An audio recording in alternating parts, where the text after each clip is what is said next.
Kayu besi rawa sepanjang 17 meter ini disiapkan untuk membuat salib. Melihat panjangnya, timbul pertanyaan, siapakah yang akan disalib? Siapapun itu, pasti sesuatu yang lebih besar dari mereka. Tapi Frankie Woro, Casimilus Awe, dan warga suku Auyu di Papua Selatan ini tak akan melukai siapapun. Mereka memakai salib ini sebagai tanda perlawanan.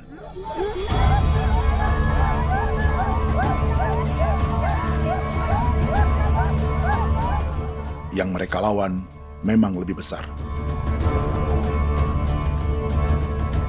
yaitu pemerintah Republik Indonesia. Pemerintah sedang mengincar 2,5 juta hektar hutan orang Papua untuk proyek tanaman industri pangan dan energi.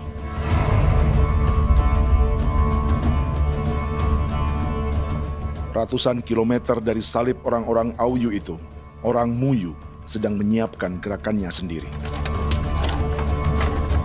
Tapi kali ini dalam bentuk sebuah pesta. Pesta yang disiapkan oleh marga Kimco Jinibjo selama 10 tahun.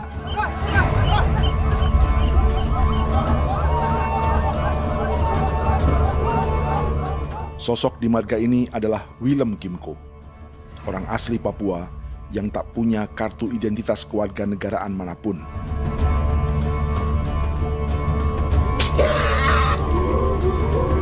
Pesta adat ini sudah cukup langka, tak hanya di Papua, bahkan di kawasan Pasifik dan peradaban Melanesia. Awalnya bayarnya aneh kalau bukan.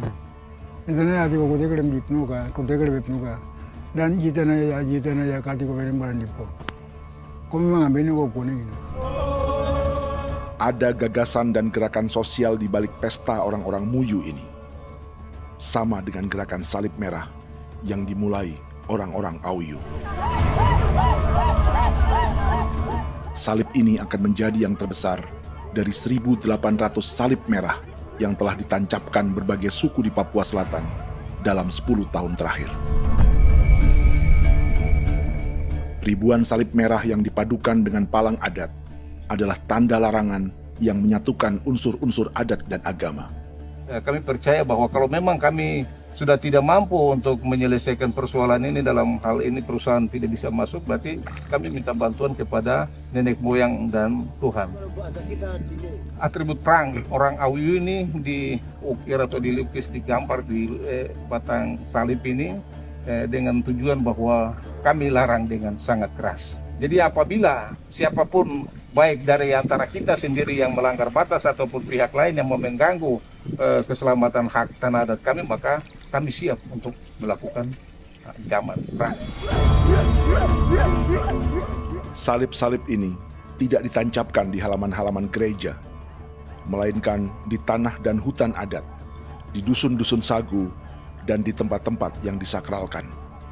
Sebab 1.800 palang adat dan salib ini memang bukan semata tentang agama, tapi untuk mencegah negara dan perusahaan memasuki tanah dan hutan adat mereka. Papua bukan Laos.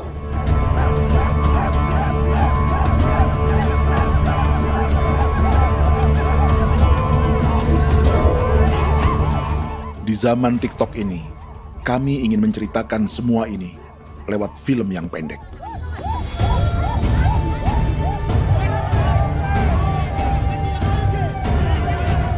Tapi kami jelas gagal.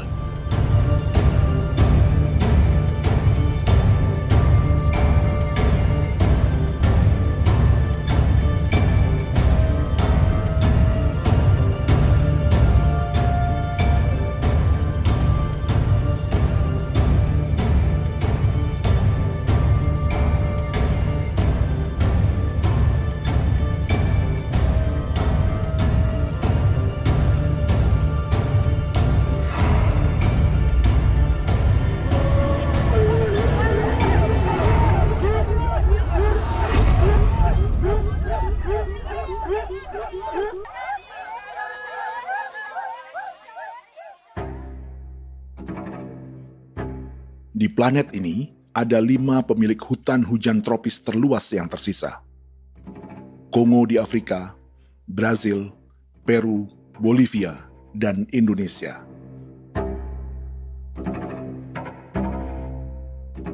Di Indonesia, satu-satunya pulau yang hutannya masih terjaga adalah Papua, pulau terbesar kedua di dunia setelah Greenland. Lewat sejarah kolonialisme yang panjang, pulau ini kini dikuasai 2 negara. Bagian barat oleh Indonesia yang juga dikenal sebagai West Papua, dan bagian timur menjadi Papua Nugini. Dan tepat di perbatasan ini, di bagian Indonesia, sedang terjadi proyek pemusnahan hutan terbesar di dunia.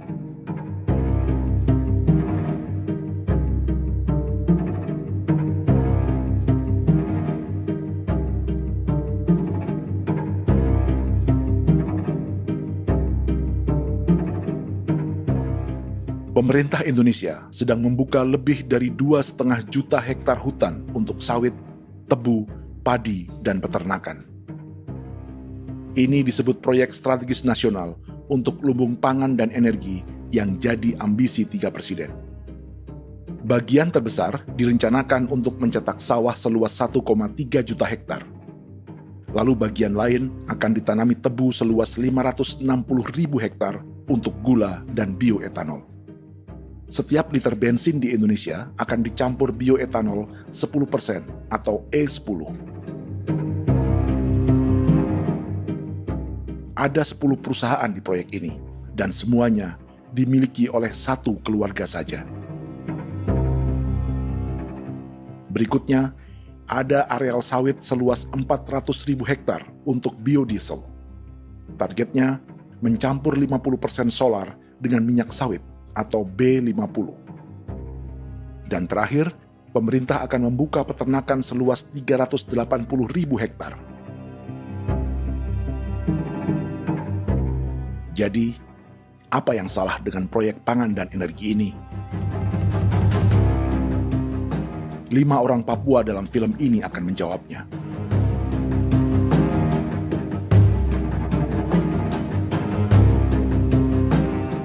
Yang pertama adalah Yasinta Moiwen dari suku Marin.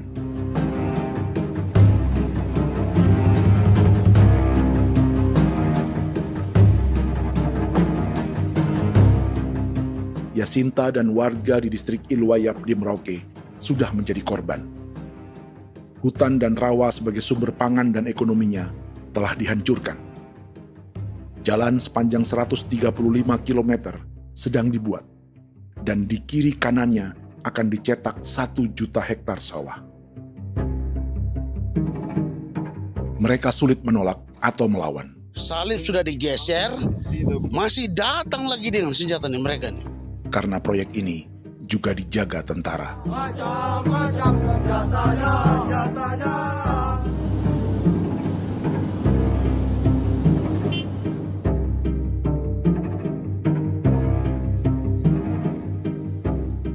Yang kedua adalah Natalis Buer di distrik Tanah Miring, Merauke. Petani milenial ini merasa ditelantarkan. Sebab setelah hutannya diubah menjadi sawah, sebagian sawah-sawah ini tak tergarap. Orang asli Papua seperti Natalis tak punya modal untuk benih, pupuk, perawatan, hingga ongkos panen.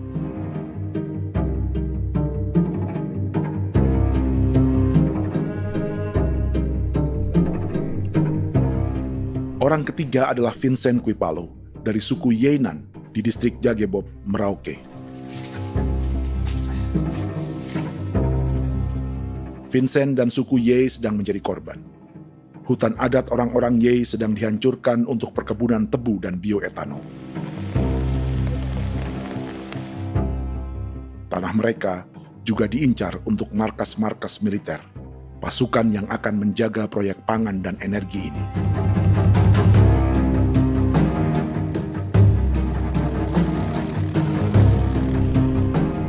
Yang keempat adalah Frankie Woro dari suku Auyu di distrik Fofi, Kabupaten Bovendigul. Hutan dan tanah mereka terancam perluasan perkebunan sawit untuk campuran biodiesel atau B50. Orang-orang dari suku Auyu ini adalah calon korban. Merekalah salah satu pelopor gerakan Palang Adat dan Salib Merah. Meski kadang berseberangan dengan gereja yang mereka anggap lebih mendukung pemerintah dan perusahaan. Mereka bahkan sedang merencanakan gerakan yang lebih besar, dengan salib yang lebih besar. Tanah milik Somu Sobisiba itu bahwa tanah ini diciptakan oleh Tuhan dan memberikan warisan kepada kami. Kami ini hanya hak jaga.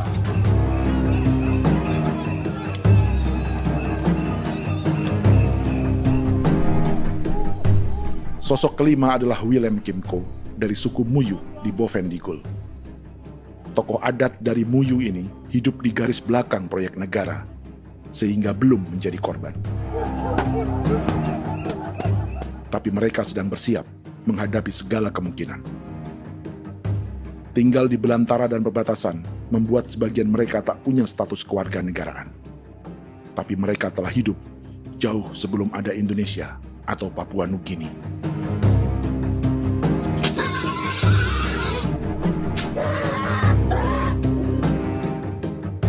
Kelimanya mewakili jutaan orang asli Papua yang sedang terancam eksistensinya. Jika kita merasa kepunahan peradaban Neanderthal di Eropa, Aztec dan Inca di Amerika, atau aborigin di Australia adalah sejarah masa lalu, film ini menceritakan bagaimana pemusnahan sebuah bangsa dan kepunahan sebuah peradaban sedang terjadi di masa hidup kita. Kepunahan bukan karena kerusakan lingkungan dan ruang hidup semata, juga karena dihantam 60 tahun operasi militer.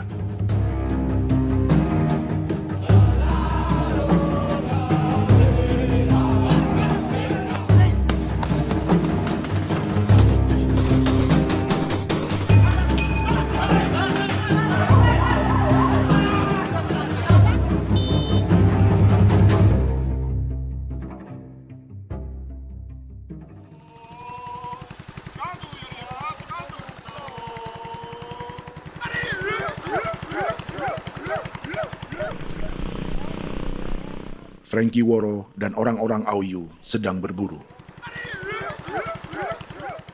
Tapi lokasi perburuan mereka mulai dikuasai perusahaan perkebunan sawit.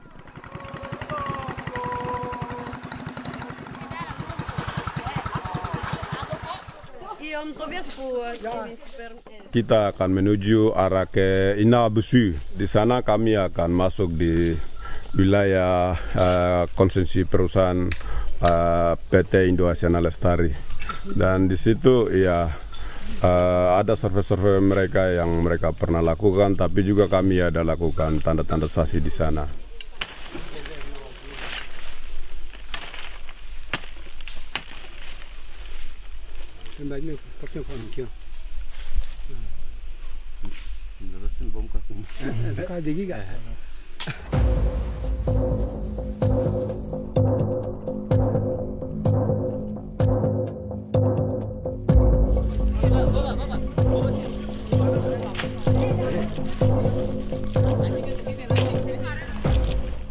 Dapat dengan yang induknya, tapi karena induknya dia lari dan terlambat kerja, akhirnya yang bisa kita dapat dia punya anak ini saja.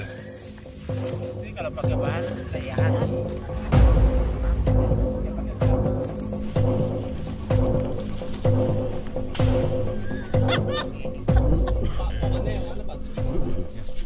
Pohon ini pohon bitanggur, dia punya kayu ini kita biasa gunakan untuk kerja perahu, dan juga kulit depu getanya itu kita pakai untuk kerja ini, panah-panah ini lem, jadikan lem ini, panah-panah.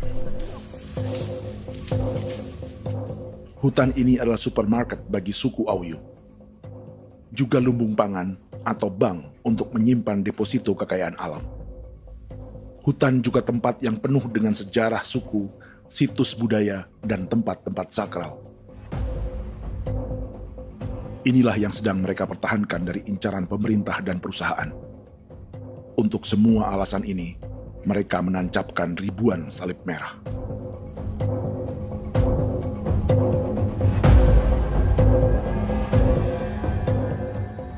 Tapi dari kampung, warga suku Auyu memberi kabar pada Frankie tentang intimidasi oleh aparat negara agar mereka melepas tanah ke perusahaan sawit dan berhenti memasang palang adat dan salib merah. Ada beberapa titik yang saya sudah siap, tetapi di sini emergensi dari saya, terutama di Kampung Sokangon, PT Damai Timber. Dia mengganggu saya dengan menggunakan kekerasan maupun pihak hukum. Dan kemarin saya ada pernyataan penolakan secara resmi, tapi masih tetap dengan menggunakan pihak hukum untuk masuk, untuk harus dituntut saya untuk harus diterima perusahaan itu. Kita di situ ada 15 marga, tetapi 15 marga juga tidak setuju. Marga-marga siapa yang terima dan marga-marga mana saja yang menolak. Nanti kita lihat dari pertimbangan itu, dan di situ dan kita undang mereka untuk bicara dengan kami. Sebagai sosok yang aktif dalam gerakan, warga Auyu terus memberi informasi lapangan kepada Frankie yang tak selalu berada di kampungnya. Izin pernyataan yang mereka paksa saya untuk tanda tangan itu, tapi sementara saya tidak tanda tangan. Data semua ada di tangan saya. Ya. Baik, kalau gitu itu lebih bagus karena tanda tangan itu yang berbahaya. Iya. Tanda tangan itu yang lebih berbahaya karena sekarang ini modern dan canggih, dan itu yang mereka biasa pakai untuk tipu muslihat. Mereka biasa pakai itu di tanda tangan itu. Betul. Dari Bambisa juga di Sofia dia masuk untuk memaksakan kami marga untuk harus menerima perusahaan itu. Tapi kemarin kami sudah menolak. Babinsa nama bosku. Babinsa ini nama bosku. Oh, ya. Itu yang sekarang strategi militer yang sekarang mereka pakai. Jadi yang penting masyarakat itu yang benar-benar mau menolak siap dukung ketua marga siapa yang nanti tampil. Ini adalah peta konsesi sawit untuk biodiesel dalam proyek strategis nasional. Dan di distrik Fofi inilah, orang-orang Auyu hidup dari sungai dan hutan. Tapi Frankie di Bovendigul masih lebih beruntung. Setidaknya dibandingkan Yasinta Mowien di Merauke yang sudah kehilangan hutan dan rawanya.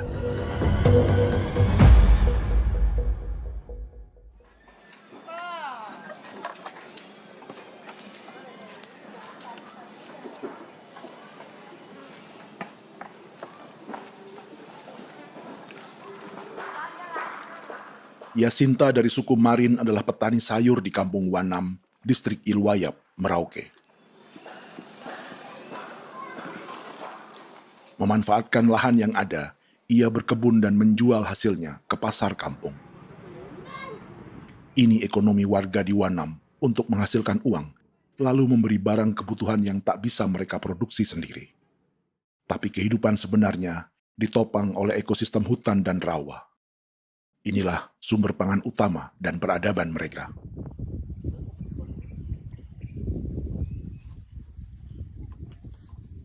Namun ketenangan ini diusik ketika tiba-tiba pada Mei 2024, di Pelabuhan Wanam datang ratusan alat berat untuk proyek pangan dan energi pemerintah.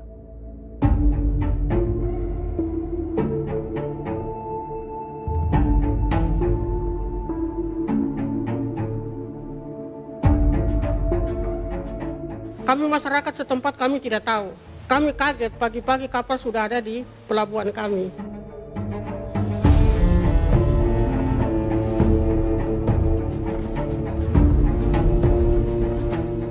Yasinta Mowien atau Enrika Gebze dan warga lainnya tak pernah diajak bicara atau dimintai pendapat. Seakan-akan Papua adalah tanah kosong. Kita suka kaget yang dong bawa turun alat berat dong bawa turun, kita kaget masyarakat. Dorang subongkar itu kayu-kayu.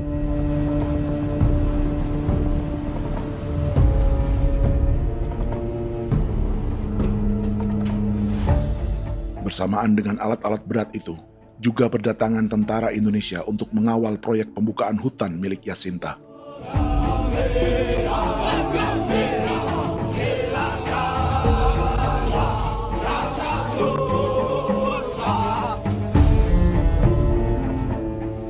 Ribu alat berat didatangkan dari Cina ke Papua oleh perusahaan bernama John Lin Group sebagai kontraktor pemerintah. Ini disebut sebagai pesanan eskavator terbesar di dunia dengan nilai 4 triliun rupiah. Misinya membuka hutan dan rawa milik orang Marin, salah satunya untuk membangun jalan sepanjang 135 km. Sementara di kiri kanannya akan dicetak sawah yang ditargetkan seluas 1,3 juta hektar. Jalan berupa garis lurus ini bukan rute tradisional ekonomi masyarakat. Jalan ini akan menghubungkan kawasan perkebunan sawit dan tebu di sebelah timur, juga untuk mobilisasi pasukan militer. John Lin Group adalah perusahaan yang dimiliki Andi Samsudin Arsyad atau yang dikenal dengan Haji Isam. Sebagian orang mengenalnya sebagai pengusaha yang hobi balapan mobil.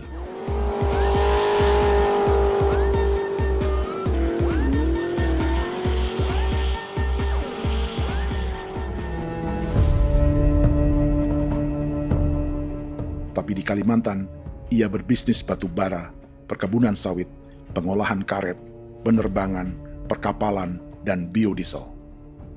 John Lin Group kini juga menjadi pemilik perkebunan tebu dan pabrik gula terbesar di Indonesia. Sayapnya melebar dari Kalimantan hingga ke Bombana, Sulawesi Tenggara. Perkebunan tebu, pabrik gula, dan industri bioetanol inilah yang juga sedang dikembangkan di Papua. Foto ini adalah momen ketika Isam bersama kerabatnya, Menteri Pertanian Amran Sulaiman dan Menteri Pertahanan Syafri Samsudin, meluncurkan program biodiesel atau B50 di Kalimantan Selatan. B50 artinya, setiap 1 liter solar, 50%-nya akan dicampur minyak sawit. Perusahaannya, PT John Lin Agroraya, menjadi salah satu pemainnya.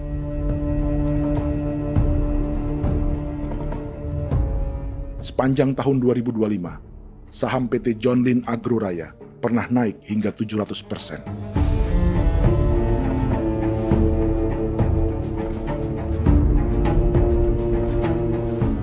Perusahaan sawitnya yang lain, PT Pradiksi Gunatama, sahamnya bahkan pernah naik 4.000% hanya dalam 1 tahun.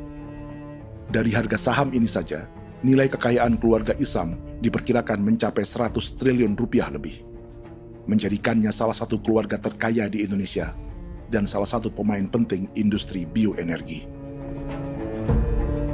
Dan di Papua Selatan inilah sebagian sawit-sawit untuk mendukung program B50 akan ditanam. Inilah tanah orang-orang Wambon, Muyu, Marin, Yei, atau Auyu seperti Frankie Ward.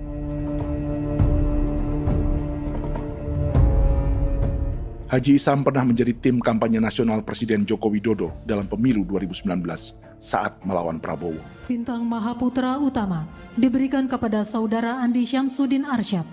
Beliau berjasa luar biasa dalam mendorong pertumbuhan ekonomi daerah maupun nasional. Setelah menjadi presiden, Prabowo memberi gelar kehormatan Bintang Mahaputra Utama pada Isam.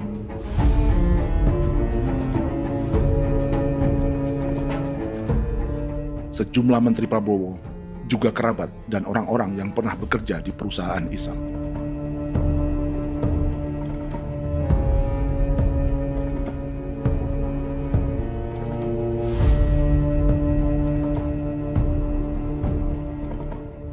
Lawan sebesar inilah yang sedang dihadapi Jacinta di kampung Wanam, Merauke.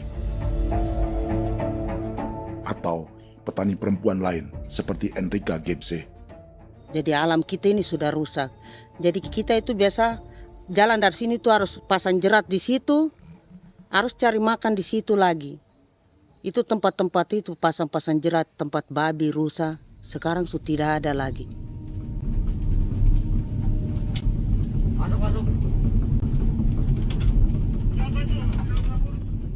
Rekaman ini memberi gambaran bagaimana Kasuari kehilangan rumah di bekas hutan dan rawa yang telah dibabat.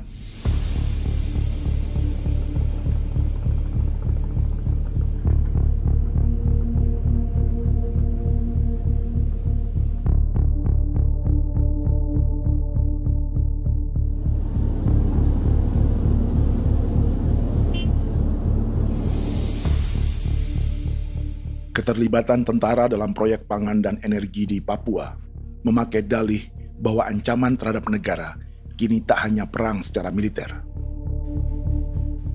tapi juga melalui pangan dan energi. Kementerian Pertahanan pun terlibat karena proyek ini dianggap operasi militer selain perang. Jadi tugas kamu adalah menjaga sumber cadangan pangan nasional. Macam-macam senjatanya, Proyek ini menambah panjang alasan mempertahankan kehadiran tentara di Papua dalam 60 tahun terakhir. Saat ini, jumlah tentara Indonesia di Papua mencapai 56.000 personel, atau ada 1 tentara untuk setiap 100 orang Papua. Bandingkan dengan rata-rata nasional, di mana hanya ada 1 tentara untuk 696 penduduk Indonesia. Itu belum termasuk polisi.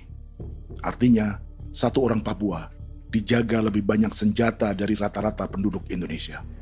Tanah dan hutan diambil secara sepihak untuk kepentingan pembangunan batalion dan bandar antariksa. Ini bentuk perampasan masyarakat. Penolakan kehadiran markas-markas militer terjadi di sejumlah tempat di Papua.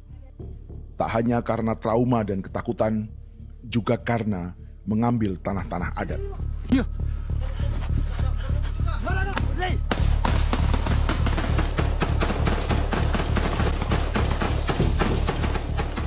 Salah satu alasan mengapa militer terus ditambah di Papua, karena masih ada perlawanan dari Organisasi Papua Merdeka atau OPM selama 50 tahun terakhir. Ayo. Tapi kekuatan militer OPM diperkirakan hanya 1.430 personel dan 360 pucuk senjata. Selebihnya, mereka menggunakan senjata tradisional.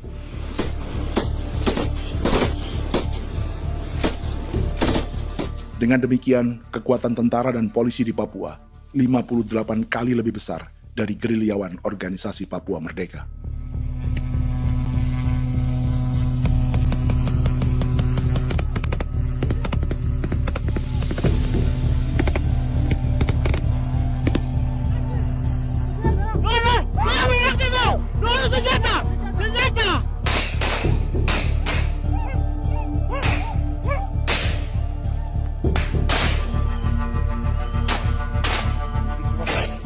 Sebagian tentara berada di garis depan pertempuran, tapi sebagian besar lainnya terlibat operasi non-tempur menjaga proyek pemerintah dan investor swasta.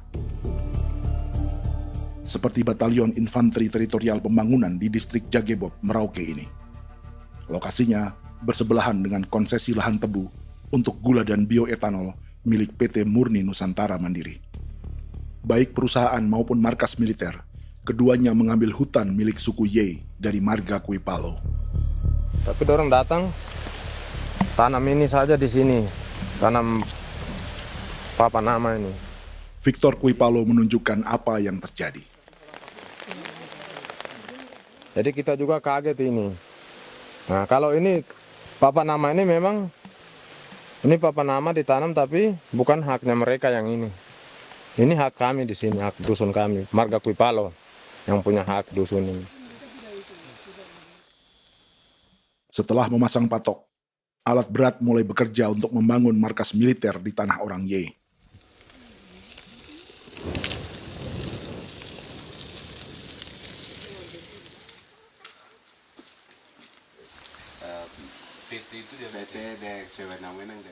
Kehadiran markas militer mengkhawatirkan warga yang pernah mengalami trauma. Takut kenapa? Kalau macam yang awal macam sekarang bu kampung hidup ini kan aman. Terus kenapa harus didirikan korem di sini? Bukankah dengan adanya Korem semakin aman ada tentara di sini? Kalau untuk kampung kayaknya tidak bisa aman kalau ada tentara, paling masyarakat dipukul itu ini. Kalau kampung hidup begini malah saya sejahtera dan saya punya masyarakat. Apa pernah ada pengalaman buruk sebelumnya dengan tentara di daerah sini? Ada yang cerita waktu pos-pos di sini tuh di 13, 12 itu zaman katanya Patimura. Memang kasihan. Malah kita punya orang ini yang dianiaya betul, dipukul. Disuruh kerja bakti tidak mau atau lama mencari, namanya kita pangkur sagu itu butuh waktu 1 minggu. Kalau lama begitu ya paling diseret apa pukul itu. Operasi militer Indonesia di Papua dimulai tahun 1962 lewat Operasi Trikora. Tapi perlawanan bersenjata pertama di Papua baru dilakukan tahun 1965 di Manokwari. Nanti tanggal 1 Mei jam 12.30 pemerintahan di Irian Barat mutlak akan jatuh di tangan.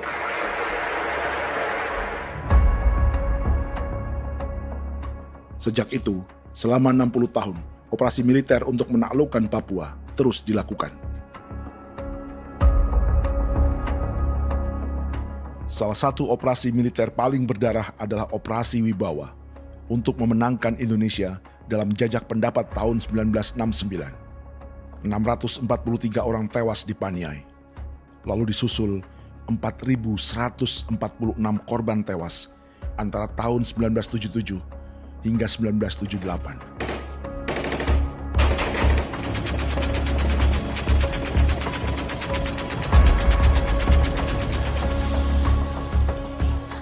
Operasi militer ini menimbulkan gelombang pengungsian hingga kini.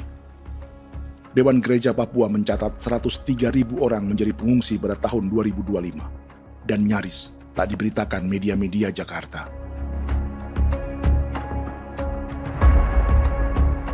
Jumlah pengungsi terbesar tercatat di Nduga yang mencapai 20.000 jiwa. Banyak di antaranya yang sedang hamil, seperti Jubiana, salah satu pengungsi Nduga. O tagarik misi kagi be muguru kumpul selare di namen wane gosem bigari me egirik munene an nimbo misle bok selare ne wam dagek lok prak nde oyi gore bangal no so ndak lok yo nanda me anet ndang no yat nde nanendi ko nerwa membri wal marwa egirik munene wa tri ngel no semana o ngal siak ya ber kumbik nyak masala ore na me wo suluk ri namen wani go semane kuman nak wani wani ndemo lo ndak misri namen bre go lo nak no semana ne be minit waru ra kana bi ne dige war de mino pragit de laina bulan Maret April ya na mana kantan barang na lire na bam ne Jubiana lalu menamai anaknya pengungsi Kogoya. Selain Jubiana, juga ada Emma dari Maibrat yang melahirkan di hutan. Sampai di kampung gini, katanya bilang ada tentara yang bangun jembatan.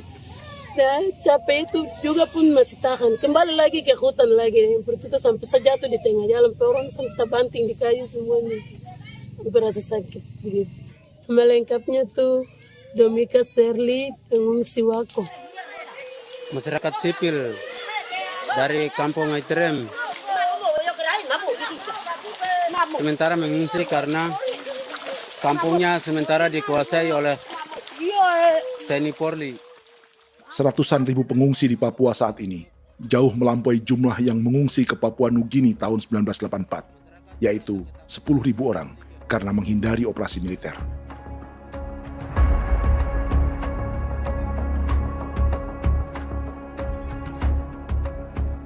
Bersamaan dengan operasi militer, eksploitasi sumber daya alam Papua juga dilakukan sejak masuknya tambang emas dan tembaga Freeport pada tahun 1967.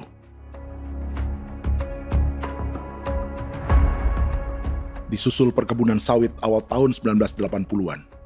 Lalu ada perburuan buaya untuk diambil kulitnya. Sebelumnya, ada eksploitasi gas alam di Teluk Bintuni, pencarian besar-besaran kayu gaharu, atau pembukaan hutan tanaman industri. Ini belum termasuk perburuan dan perdagangan ikan arwana di selatan Papua, penebangan kayu merbau dari hutan-hutan Jayapura, emas di Blok Wabu Intan Jaya, bahkan nikel di pulau-pulau kecil Raja Ampat.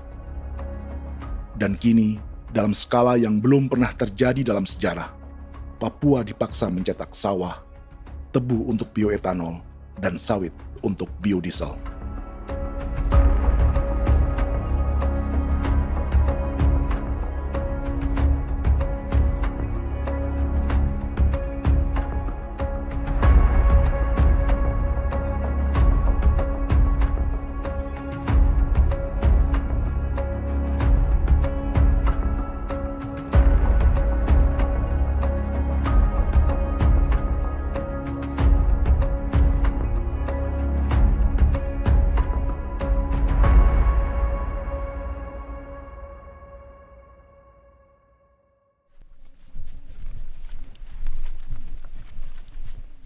Inilah yang sedang menimpa keluarga Vincent dan Victor Kuipalo di Merauke. Hutan mereka diambil untuk markas militer dan industri perkebunan, PT Murni Nusantara Mandiri. 1 dari 10 perusahaan yang diberi konsesi untuk menanam tebu dan memproduksi gula serta bioetanol seluas 52.000 hektar.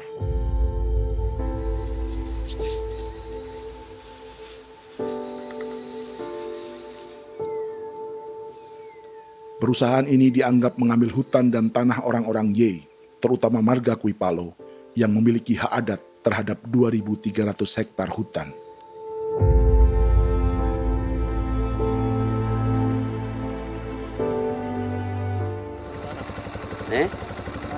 Tentara? Tentara. Oh iya, tentara.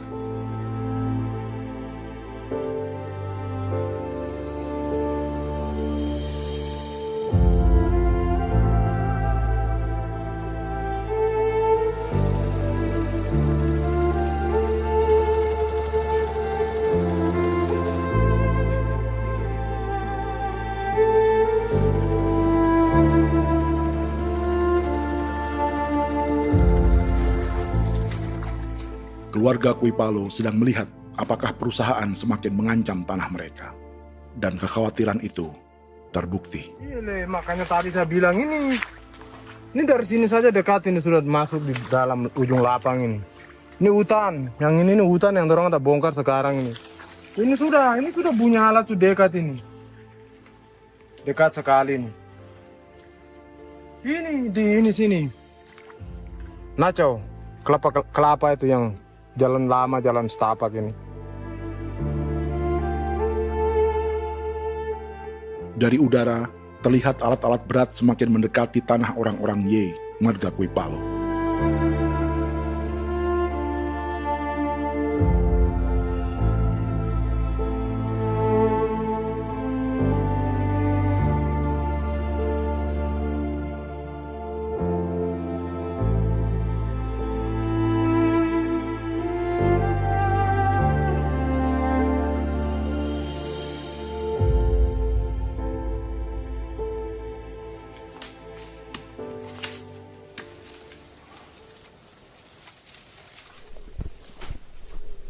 Keesokan harinya, Victor dan kerabatnya memberi tanda cat merah di pohon-pohon yang berada di batas tanah mereka.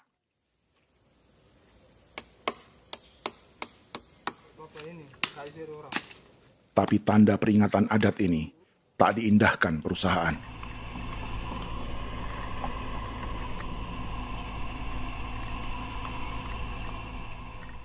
Dua bulan kemudian, perusahaan tetap memasuki tanah marga Kuipalo.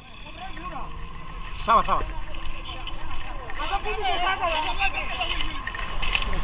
Kami manusia, kau lihat. Tapi kita sudah sakit hati sekali saya katakan adik. Ini sama baikin kalau pikiran berubah lagi. Kami juga punya tangan, hanya beda rambut. Mister itu juga. Woi, buka. Tidak.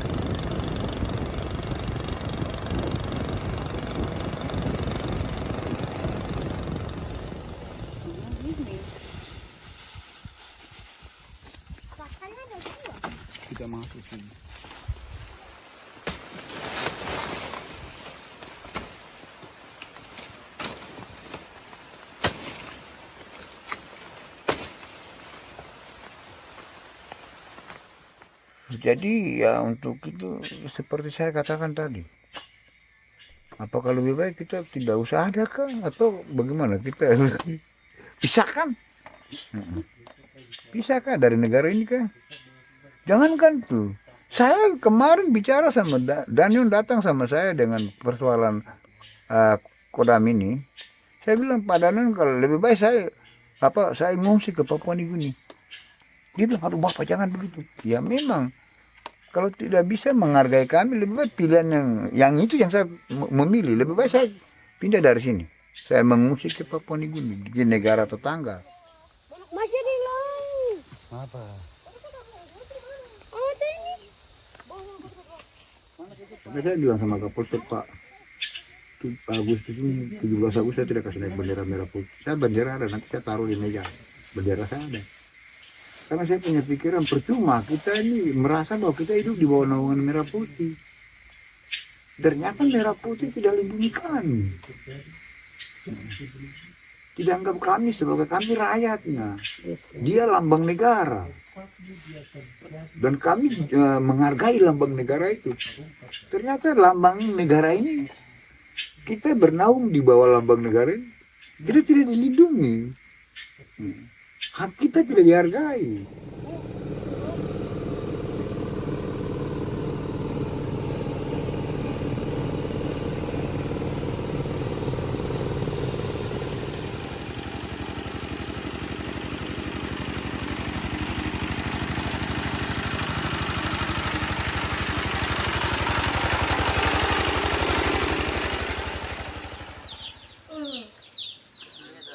Marga Kuipalo dari suku Ye terus mendapat teror dan intimidasi agar melepas tanah mereka yang hanya dihargai Rp300.000 per hektar. Tapi mereka tidak berjualan tanah. Makanya mama itu tidak suka untuk lepas tanah. Untuk apa? Baru di dalam hutan itu ada obat-obat tradisi. Itu sudah Kalau macam ada sayur juga, kita ambil sayur yang dia tumbuh sendiri. Jadi kita ini mau kemana, kalau itu sudah digusur, ya habis. Kita ini jadi penonton. Jangan sampai kita ini duduk minta di jalan. Jadi kita tidak mau seperti itu. Makanya tanah itu kita tidak melepas. Tapi mungkin orang lain tuh dia senang saja. Lebih baik saya pegang uang merah dulu. Saya bisa beli-beli itu ini. Nanti datang uang sudah habis, gembel. Mau cari kemana lagi, hutan sudah habis. Mau makan ikan di mana, kali sudah hancur. Seperti Yasinta di Wanam, suara dan gerakan kaum perempuan Papua sangat nyaring dan tak bisa diabaikan. Saya sebagai perempuan tolak untuk perusahaan masuk di sini. Karena kalau saya terima anak-anak saya mau dikemanakan, mau tinggal di mana. Apapun yang terjadi saya tetap tolak. Demi tanah ini saya akan berjuang, demi saya punya anak-anak. Yang katanya mengutamakan anak Papua, nyatanya yang kerja kebanyakan ya orang-orang Jawa.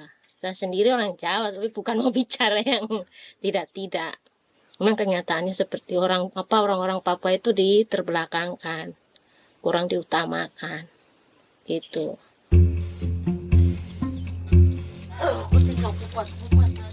Proyek food estate seperti mencetak sawah, bukannya tak diikuti warga Papua.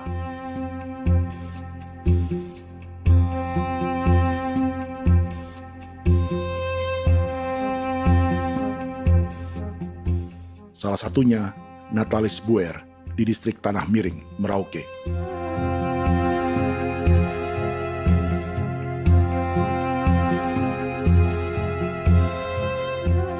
Setelah menghabisi hutan, pemerintah Indonesia mencetak sawah untuk tanaman padi karena beras mulai menjadi makanan pokok menggantikan sagu. Sebagian besar penggarapnya adalah warga transmigran yang datang sejak era 1980-an.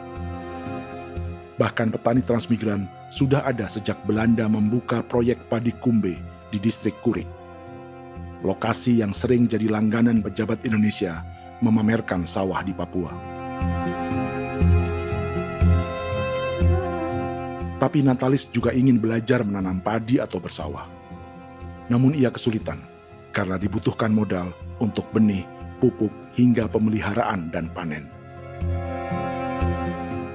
Lalu sawah-sawah ini pun mulai dikuasai pendatang.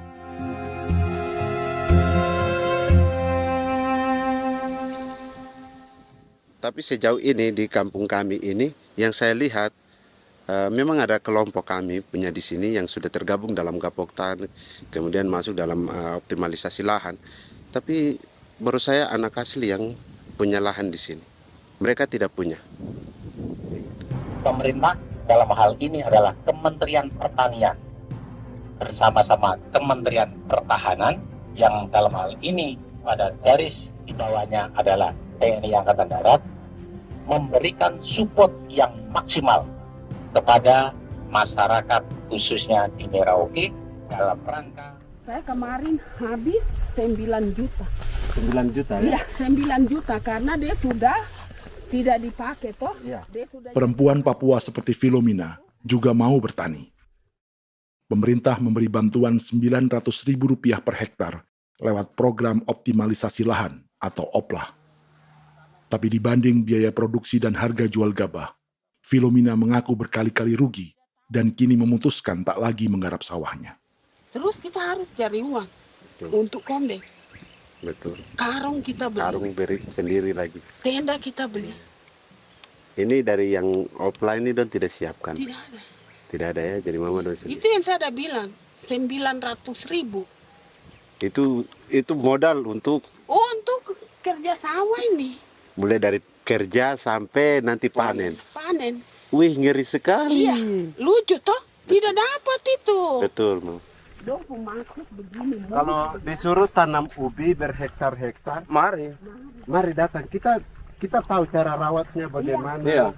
tanamnya bagaimana, tanam model bagaimana supaya hasilnya model begitu.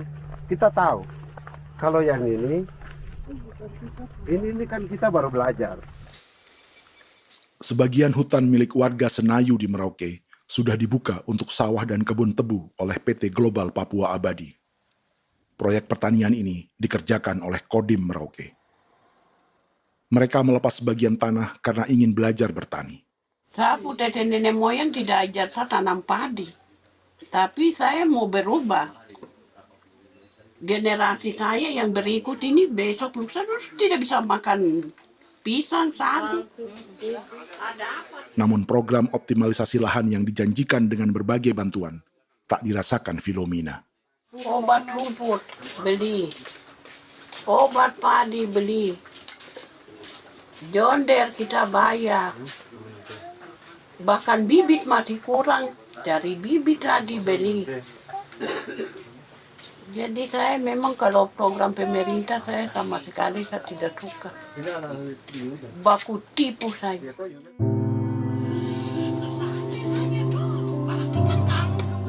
Mereka merasa ditinggalkan sendiri, jatuh bangun belajar bertani padi. Sementara sumber pangan dan air yang semula mudah didapat, kini telah berganti sawah dan kebun tebu. Dulu kita masih bisa jalan, nanti masak di kali, pakai air kali. Minum pakai air kali. Sekarang, kok mau masak? Tidak ada air, Air sudah susu, mau minum tidak bisa. Sudah dengan obat. Drone semprot tebu itu saja drone. Drone yang semprot. Saya lihat di itu. Jadi kita bukan drone yang terbang di atas untuk disemprot. Dong lempar pupuk di bawah ya dia mengalir ke kali. Mengalir ke kali, ke rawa-rawa.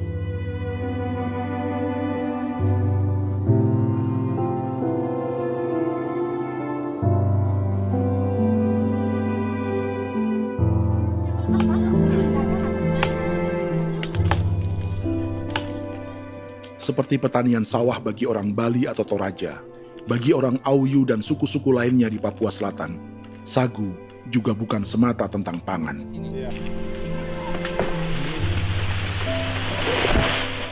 Bagi orang Auyu dan Marin, sagu adalah kerabat, sosok orang tua, sosok nenek moyang yang harus dijaga dan dilindungi. Lagi bikin apa mama ini mama? Pakai toko itu sagu.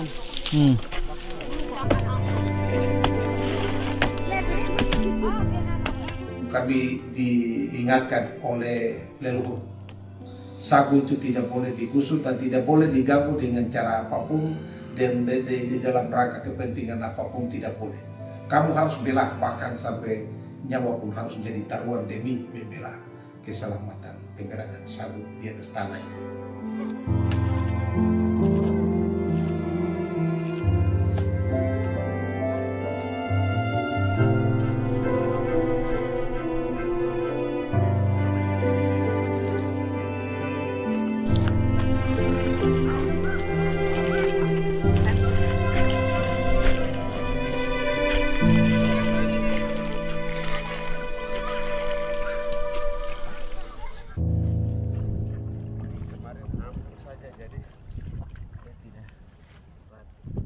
Menurut Natalis, pemerintah di Jakarta mendefinisikan lumbung pangan semata urusan beras dan mencetak sawah. Sebenarnya orang Papua itu bukan tidak bisa bertani. Kami tanam ubi itu bagian dari pertanian. Nah, pertanian yang dimaksud oleh pemerintah itu harusnya selalu itu kalau bisa pemerintah harus spesifikkan pertanian apa yang dimaksud, pertanian tanam padi atau pertanian tanam ubi, petasan dan lain-lain. Ini yang harus dispesifikkan dulu. Begitu, sehingga tidak menjustifikasi kami orang asli Marin bahwa kami tidak bisa bertani. Bukan. Kami buka kebun besar-besar di sana, bahkan bermeter-meter, ratus-ratus meter pakai sekop, bukan pakai ekskavator, tapi ini pakai skop. Itu pertanian, begitu. Bagi Natalis, alih-alih memaksimalkan sawah-sawah yang sudah ada untuk petani Papua, pemerintah selalu membuka hutan baru, seperti dikerjakan perusahaan John Lynn Group dan melibatkan tentara. Padahal, sejarah keterlibatan militer dalam proyek food estate atau cetak sawah adalah sejarah kegagalan yang bertubi-tubi 4 presiden selama 30 tahun terakhir.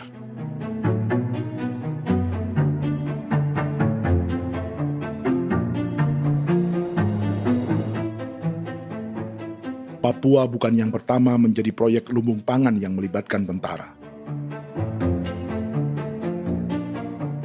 Kalimantan telah menjadi korban 30 tahun sebelumnya.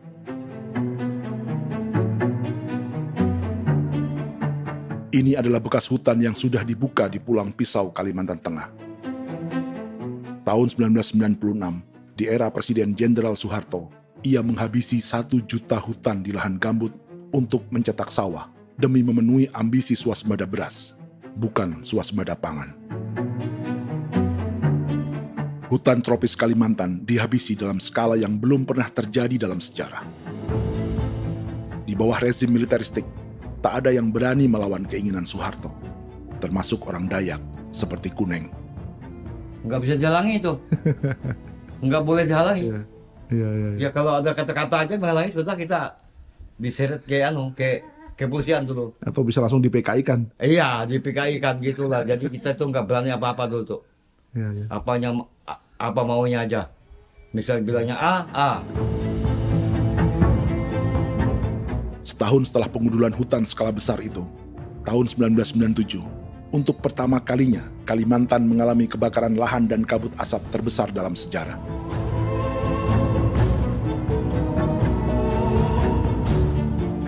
Sebagai ilustrasi, ini kondisi kabut asap tahun 2015.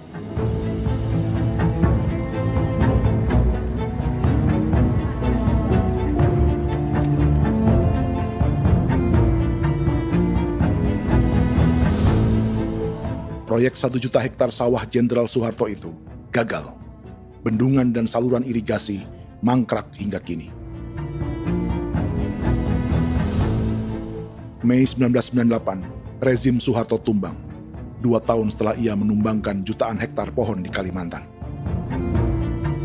Setiap tahun, lokasi ini menyumbang kebakaran dan kabut asap yang merugikan jutaan orang. Sawah yang berhasil di Kalimantan justru bukan sawah yang dibangun Jenderal Soeharto, melainkan yang dirintis para transmigran sejak era 1980-an. Sawah-sawah inilah yang ikut digarap oleh militer di era Presiden Joko Widodo. Dan hasil dari proyek food estate Presiden Jokowi itu sama sekali jong nih, nggak ada harapan lagi sudah seperti ini. Tapi Jokowi terus memperluas area food estate hingga 16.000 hektar. Presiden Jokowi juga menyerahkan urusan lumbung pangan ini kepada Prabowo yang saat itu menjadi Menteri Pertahanan. Salah satunya di Kabupaten Gunung Mas, Kalimantan Tengah, untuk membuka perkebunan singkong seluas 31.000 hektar. Food Estate Singkong Jenderal Prabowo ini dimulai dengan membuka 600 hektar hutan di Tawai Baru. Proyek singkong untuk bioetanol ini pun dijaga tentara. Dan seperti Jenderal Soeharto, proyek Jenderal Prabowo ini pun gagal.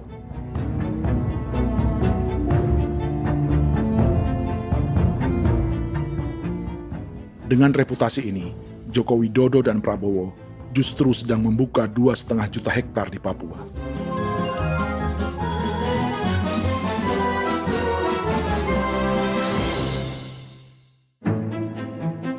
Setelah Jenderal Soeharto, Presiden Jenderal Susilo Bambang Yudhoyono juga mencoba membuka food estate di Papua sejak tahun 2010.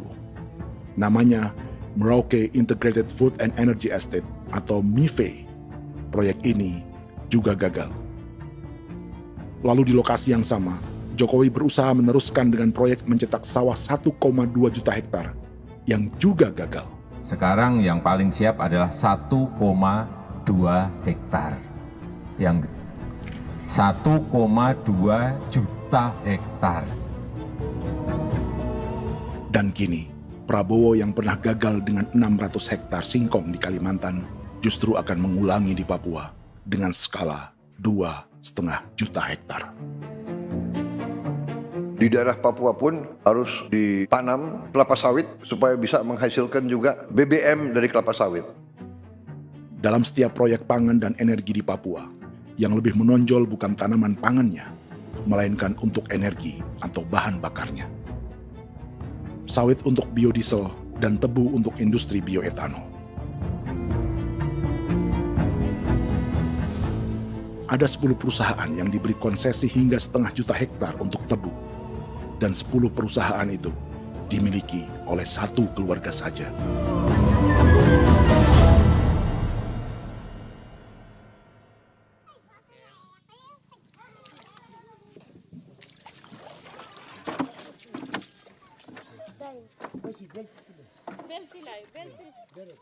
Para perempuan Auyu di Bovendigul akan berangkat memancing. Priska Beni membantu menyiapkan perahu.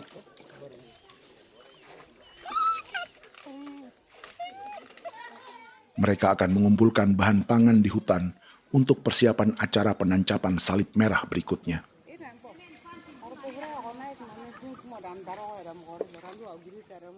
Priska sudah mengambil posisi memancing.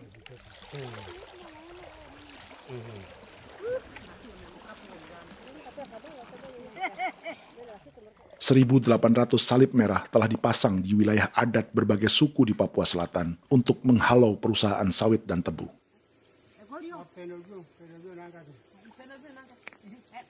Maria Tebung yang paling muda datang membawa hasil. 2 ekor ikan gastor alias gabus toraja. Sebagai generasi Z, pendidikannya sampai sekolah dasar. Di perusahaan perkebunan seperti sawit atau tebu, ijazah SD hanya bisa menjadi buruh kasar. Tapi ia tak tertarik. Karena kita hidup itu dari alam, kita pancing, juga di darat, bawa anjing, terus bikin pagar sagu, dapat babi, bawa baru kita makan. Jadi kita tidak mau perusahaan masuk. Sementara Priska Beni masih mencari peruntungan. Tapi baginya, menjadi nelayan di Sungai Fofi masih lebih baik daripada bekerja 9 tahun di perkebunan sawit. sudah pengalaman, jadi kita tidak mau lagi. Seberapa lama ketika kerja itu? Selama di sana. 9 tahun di sana. 9 tahun? Saya baru pulang dari perusahaan. Selama 9 tahun kerja di sawit, bisa punya rumah kah? Atau Tidak. motor kah? Tidak. Johnson kah? Tidak. Cuma makan saja. Pendapatan juga kan tidak lebih. Habis dimakan.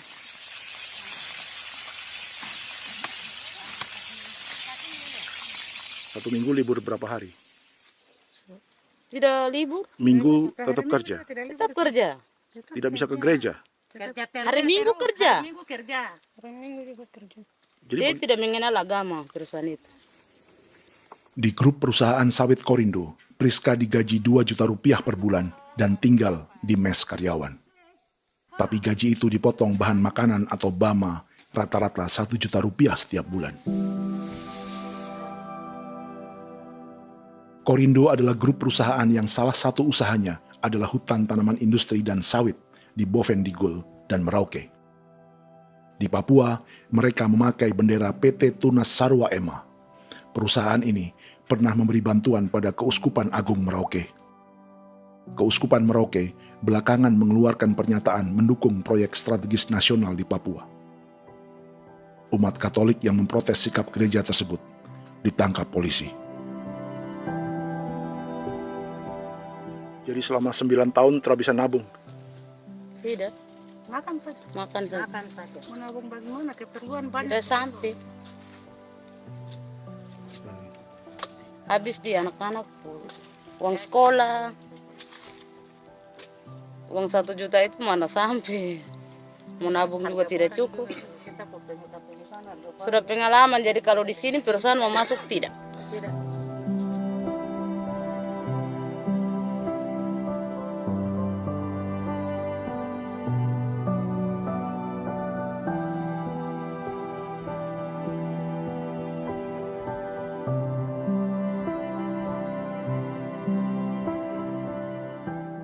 Dan menu makan siang seperti ini agaknya sulit bagi buruh sawit atau tebu yang digaji 2 juta rupiah per bulan. Generasi Z seperti Maria Tebung atau generasi milenial seperti Priska Beni punya matematika ekonominya sendiri.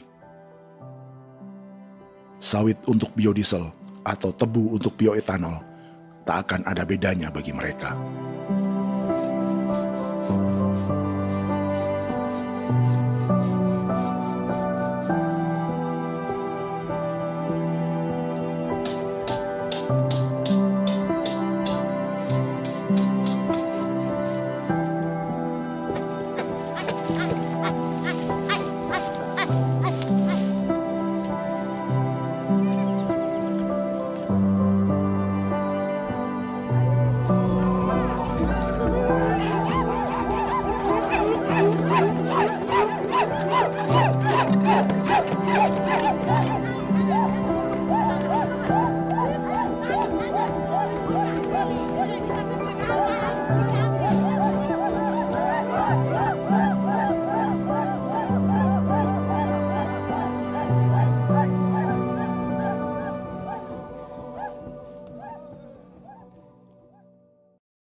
Perkebunan tebu 1,5 juta hektar di Merauke adalah ide 3 presiden untuk menggenjot penggunaan bioenergi sebagai campuran bahan bakar fosil. Selain swasembada pangan, swasembada energi di daerah Papua pun harus ditanam kelapa sawit supaya bisa menghasilkan juga BBM dari kelapa sawit. Juga tebu menghasilkan etanol. Singkong, kasava juga untuk menghasilkan etanol. Bioetanol adalah bahan bakar nabati atau tumbuhan yang dapat dicampur dengan bensin. Sama dengan program biodiesel yang mencampur solar dengan minyak sawit. Pertamina saat ini sudah menjual BBM bioetanol dengan campuran 5% yang dipasarkan dengan merek Pertamax Green 95.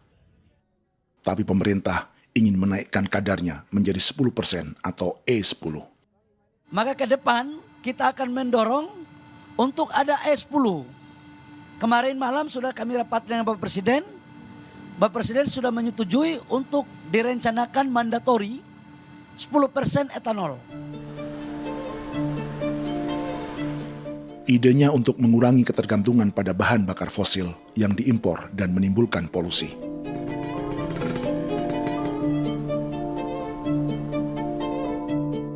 Tapi bioetanol bukannya tak mengorbankan lingkungan, hutan, rawa, dan manusia. Karena program E10 membutuhkan 7,3 miliar liter bioetanol, maka lahan yang dibuka untuk menanam tebu bisa mencapai 1,3 juta hektar. Sementara saat ini, luas perkebunan tebu di Indonesia hanya 500 sampai 600 ribu hektar. Artinya, butuh lahan baru hingga 800 ribu hektar untuk menanam tebu. Dan 500 ribu hektar diantaranya sedang dibuka di Papua. Hutan yang tadinya untuk menumbuhkan pangan berubah jadi tanaman untuk bahan bakar di jalanan. Kecepatan pulihnya hutan beradu dengan jumlah dan kecepatan kendaraan di jalanan.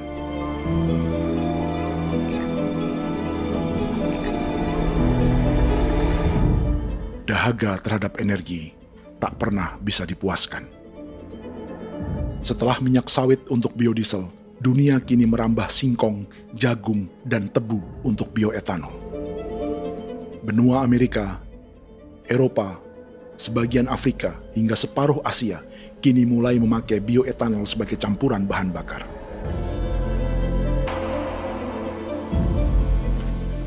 Selain perebutan lahan, masa depan dunia juga dibayangi semakin mahalnya harga pangan karena persaingan antara perut manusia dengan tangki kendaraan.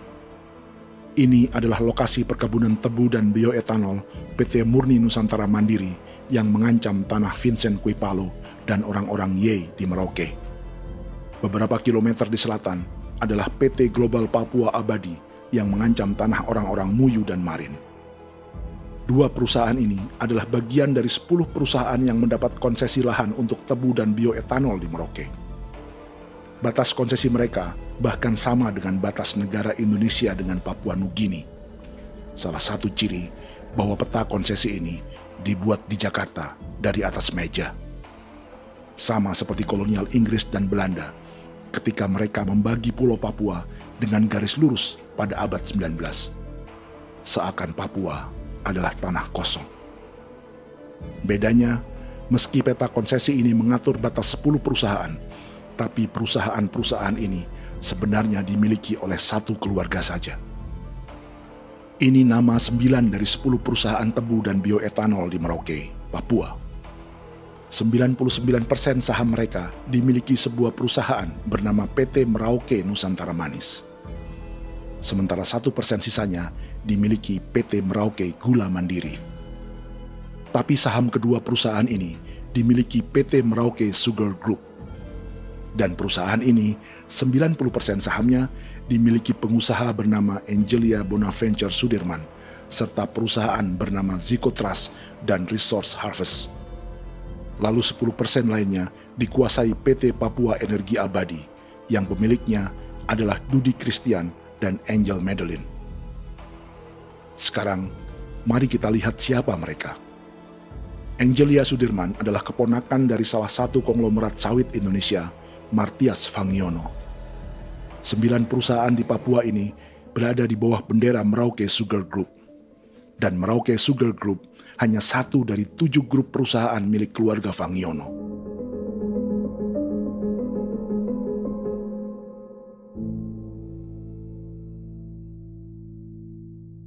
Ini Martias Fangiono.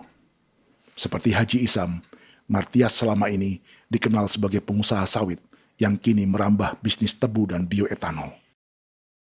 Ini momen saat penanaman perdana tebu di Merauke bersama Presiden Joko Widodo Juli 2024. Di sini juga ada anak Martias Fangiono, yaitu Wirastuti Fangiono. Wirastuti adalah salah satu yang menonjol dari keluarga Fangiono. Tahun 2025, Forbes mencatatnya sebagai konglomerat termuda dengan kekayaan 23 triliun rupiah yang mengendalikan 2 grup usaha, FAP Agri dan Surya Dumai Industri. Keduanya adalah perusahaan sawit dan biodiesel. Anak dan bapak ini adalah investor utama bagi Jokowi dan Prabowo untuk proyek tebu dan bioetanol di Papua. Sementara yang ini adalah mertua Sitorus, pemilik raksasa agribisnis dunia, Wilmar International, yang juga memegang konsesi sawit di Papua lewat berbagai perusahaan. Tapi mertua kini memakai bendera baru, yaitu KPN Corporation atau Karunia Prima Nastari. KPN inilah yang memiliki kelindan bisnis dengan keluarga Fangiono untuk proyek tebu Merauke.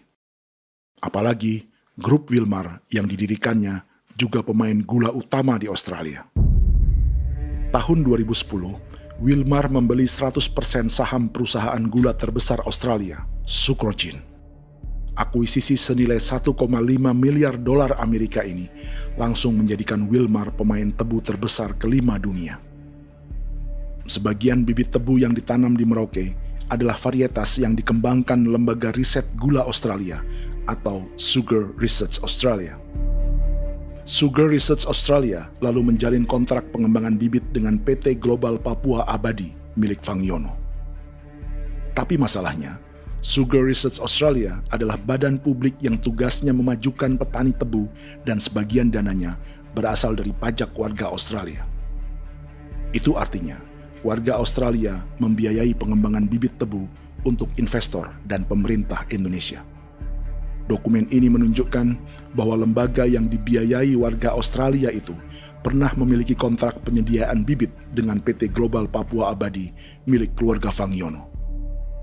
Kontrak itu baru berakhir pada November 2024. Artinya, saat Presiden Jokowi dan keluarga Fangiono menanam bibit tebu pada Juli 2024 ini, kontrak itu masih berlaku. Nama lain dalam keluarga ini adalah Siliandra Fangiono, yang pada tahun 2024 dijuluki Raja Sawit Termuda dengan kekayaan 39 triliun rupiah dalam catatan Forbes. Ia mengendalikan grup First Resources. Secara umum, keluarga Fangiono memiliki 20 perusahaan di Sumatera, 32 perusahaan di Kalimantan, 1 di Jakarta, 2 di Singapura, dan 25 perusahaan di Papua. Di Papua, perusahaannya tersebar dari Sorong, Mapi, hingga Merauke.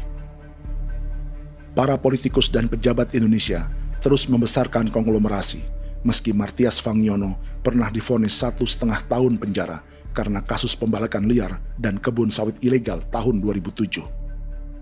Sementara tahun 2022, Wilmar terlibat kasus korupsi ekspor minyak sawit dan divonis mengembalikan kerugian negara 11,8 triliun rupiah. Tumpukan uang ini disebut sebagai pembayaran dari grup Wilmar yang diterima secara simbolis oleh Presiden Prabowo pada Juni 2025 lalu. Tapi peran raksasa biodiesel dan bioetanol dunia ini belum akan surut di Indonesia. Bahkan sebaliknya. Sebuah dokumen presentasi bisnis dari Wilmar International Limited pada tahun 2010 ini bisa menjadi petunjuk. Presentasi ini bagian dari proses pembelian 100% saham raksasa tebu Australia, Sucrogin. Dalam presentasi ini, Wilmar mengaku ditawari konsesi lahan 200.000 hektar di Papua, atau dulu disebut Irian Jaya, untuk menanam tebu. Dengan penerbangan hanya 2,5 jam dari kantor Sucrogin di kota Townsville ke Merauke, Wilmar akan mengawinkan bisnis gula dan bioetanolnya menjadi pemain dunia. Dan lokasi yang diincar oleh Wilmar adalah distrik Ilwayap di Merauke, kampung halaman Yasinta Moiwen. Dan persis disinilah, 14 tahun kemudian, ribuan eskavator John Lynn Group milik Haji Isam mulai membuka hutan sebagai kontraktor pemerintah. Presentasi dan gagasan ini dibuat oleh Wilmar pada Juli tahun 2010. Sebulan kemudian, Agustus 2010, pemerintah Presiden Susilo Bambang Yudhoyono meluncurkan proyek Lumbung Pangan dan Energi Merauke atau Merauke Integrated Food and Energy Estate. Targetnya membuka lahan 1 juta hektar dalam 5 klaster yang masing-masing 200.000 hektar. Angka yang sama dengan presentasi Wilmar. 5 tahun kemudian, 2015, giliran Presiden Joko Widodo yang mau melanjutkan proyek pangan dan energi 1,2 juta hektar. Menjelang pensiun sebagai presiden, Jokowi kembali menggencarkan proyek ini dan melibatkan Prabowo sebagai Menteri Pertahanan. Jokowi lalu mendukung Prabowo sebagai presiden berpasangan dengan anaknya, Gibran Rakabuming Raka sebagai wakil presiden.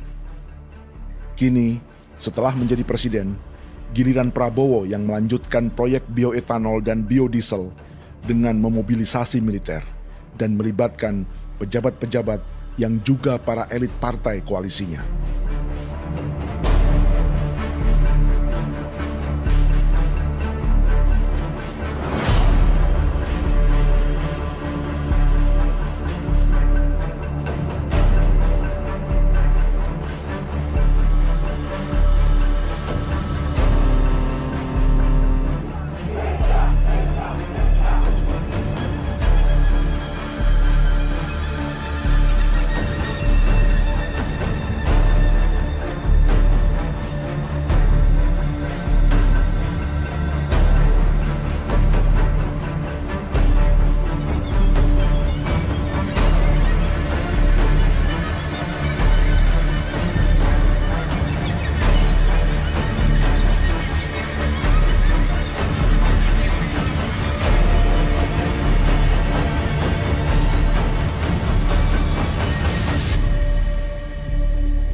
...300 tahun lalu, hutan-hutan di Pulau Jawa dalam waktu singkat berubah menjadi perkebunan tebu di bawah rezim kolonial Belanda.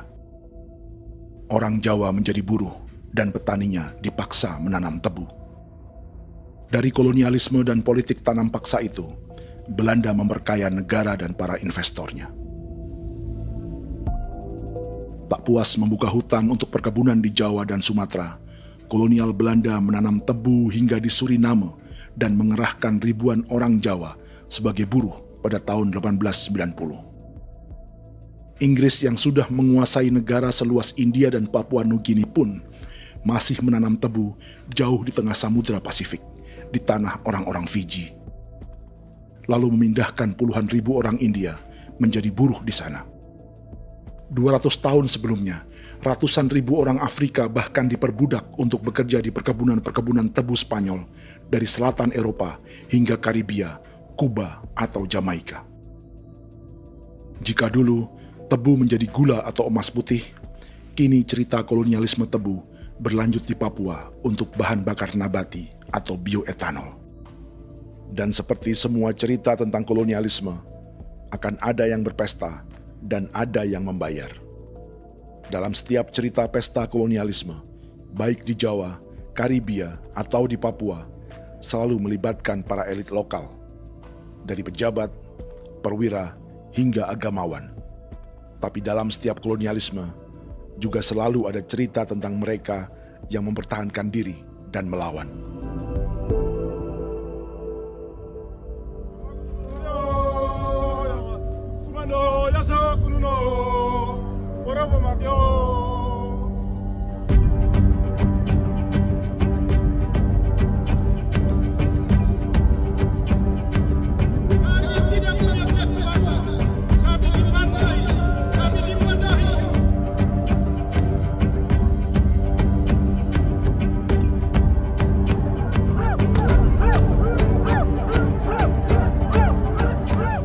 Dalam sejarah Gereja Katolik banyak pemimpin-pemimpin yang adalah tanda petik itu adalah Judas juga.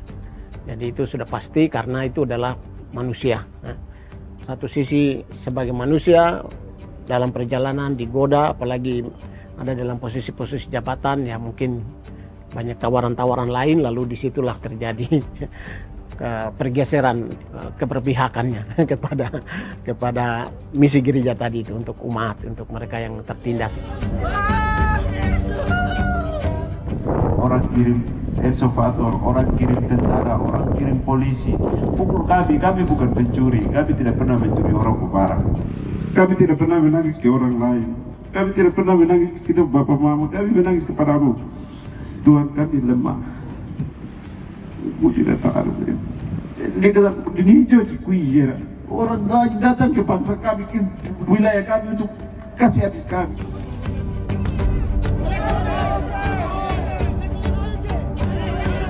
Ya Hakimam Dehi, Ya Hakimam Dehi, Bono Ya Hadikul Dehi, Bono Ya Hadikul Dehi.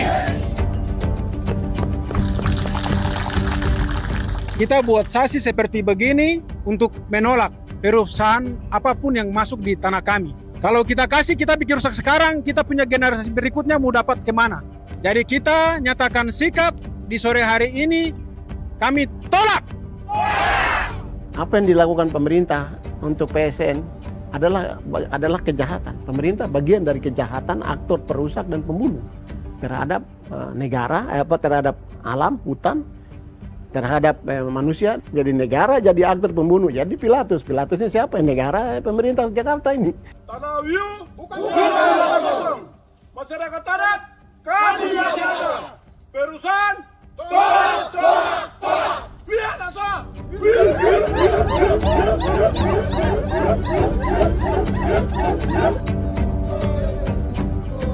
Jika tanah adat dan hutan adat hilang, kami mau hidup di mana? Maka di sini saya mau bilang, negara jangan tipu-tipu kami lagi.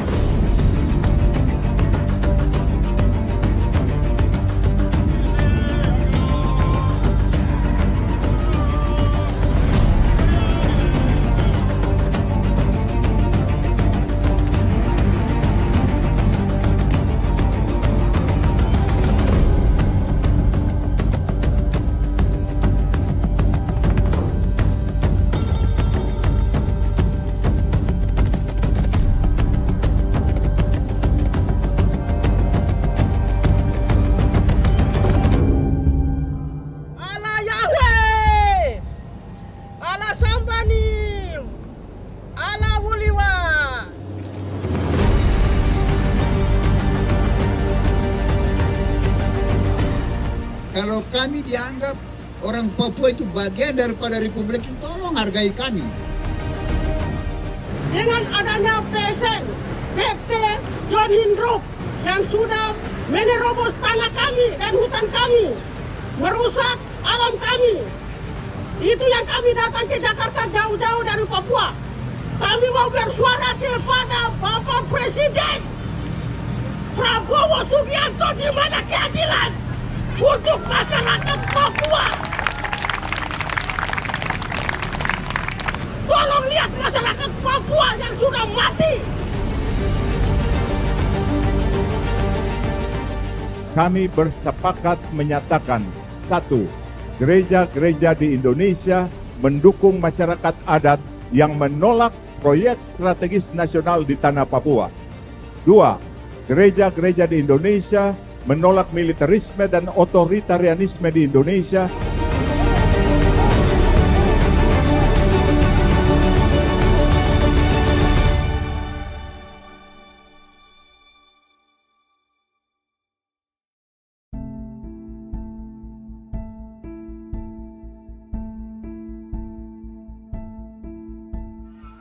Kita sering merasa banyak hal buruk sudah jadi cerita sejarah.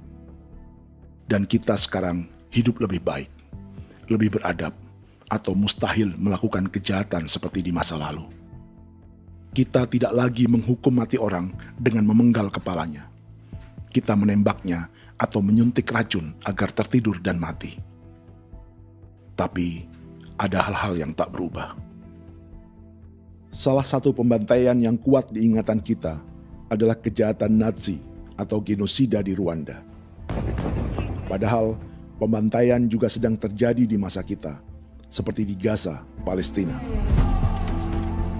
Penghancuran sebuah peradaban seperti Indian di Amerika atau aborigin di Australia juga kita anggap masa lalu. Sekarang kita merasa lebih baik dan lebih toleran. Padahal proses penghancuran bahkan pemusnahan yang sama sedang terjadi terhadap bangsa Melanesia di Papua. Begitu juga dengan praktik kolonialisme. Kita merasa penjajahan seperti dilakukan Portugis, Inggris, atau Belanda sudah menjadi sejarah. Dan Indonesia tidak mungkin menjajah. Padahal itulah yang sedang terjadi dan dirasakan di Papua.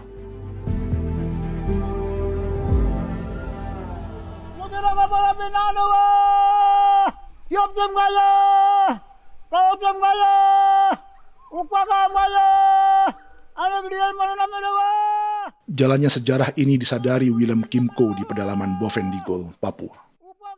Hidup terpencil dan tak tersentuh urusan negara bukan berarti selalu aman.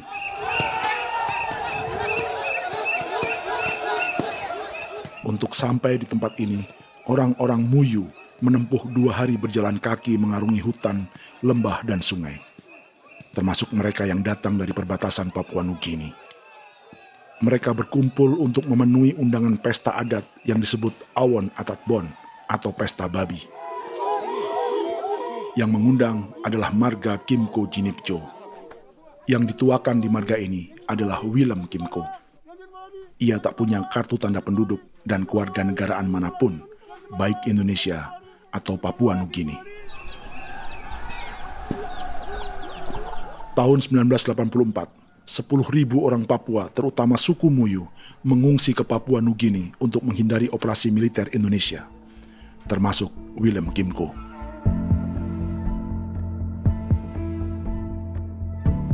Apa yang membuat pesta adat ini istimewa?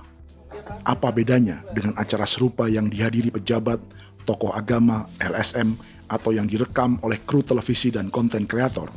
18.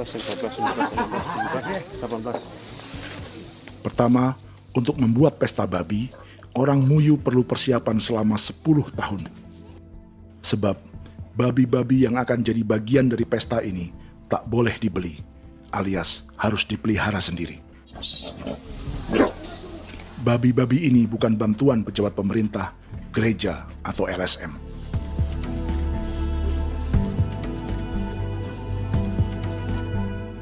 Yang kedua, babi-babi ini tidak dipelihara di kandang. Jadi punya nama babi ini kah? Harimau. Harimau? Harimau. Dia kulit dengan ini bulu di harimau, macam harimau begitu yang kasih nama harimau. Setelah diberi nama, mereka dilepas liarkan di hutan sejak kecil. 10 tahun kemudian, jika tiba saatnya pesta, para pemburu akan mencari mereka di dalam 479 hektar hutan milik marga Kimco. Suku atau marga lain tak akan mencurinya di hutan, karena mereka sudah punya babi dan wilayah masing-masing. Itu artinya mereka harus tetap menjaga dan mempertahankan hutannya agar babi-babi bisa hidup. Demikian juga dengan lahan pangan mereka, yang menumbuhkan sagu, keladi, atau aneka sayuran.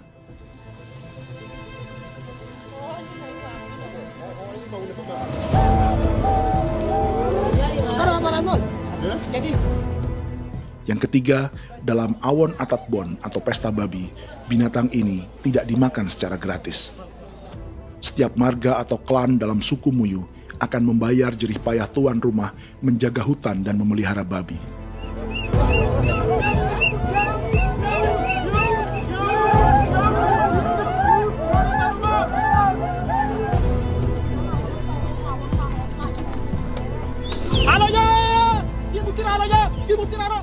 Ini seperti arisan untuk menjaga budaya dan lingkungan.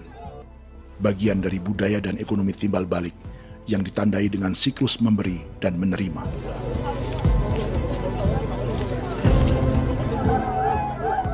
Ini juga cara orang Muyu membangun dan memperluas aliansi.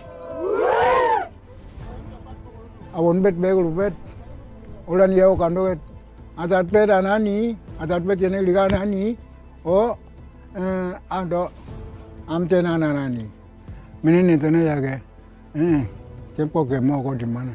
Kepo kemo mayat me. Kep tetek mo mayango kep kanin between ke iftore ven. Ne ve ne tana ke kadek me. Oke. Kep ko nanti ko tok mo kepo ke pasak to ran. Kon kene man gine wane wanjo. Koko kati bolon ja bengo. Koko konin bolon ja. Jika Willem Kimco dan marganya bisa menjaga hutan dan wilayahnya, marga lain ikut diuntungkan sebagai sebuah ekosistem. Demikian juga sebaliknya.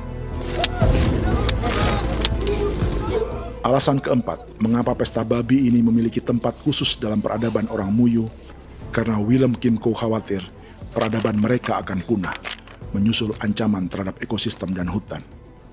Setiap marga atau klan harus mengkonsolidasi diri dan membangun aliansi.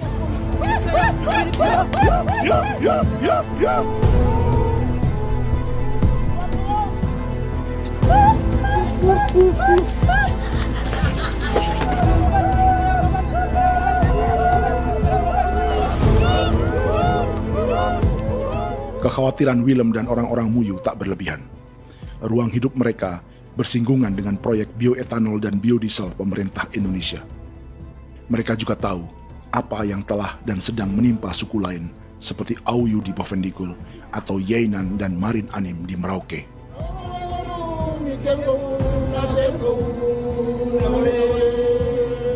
Jika suku-suku lain menggunakan palang adat dan salib merah sebagai gerakan perlawanan, orang-orang Muyu memakai pesta babi untuk mempersiapkan diri dan konsolidasi. Sebab, berbeda dengan saat mengungsi tahun 1984, kali ini yang datang ke tanah orang-orang Muyu tak hanya tentara, juga alat-alat berat bersama para pebisnis pangan dan energi. Awan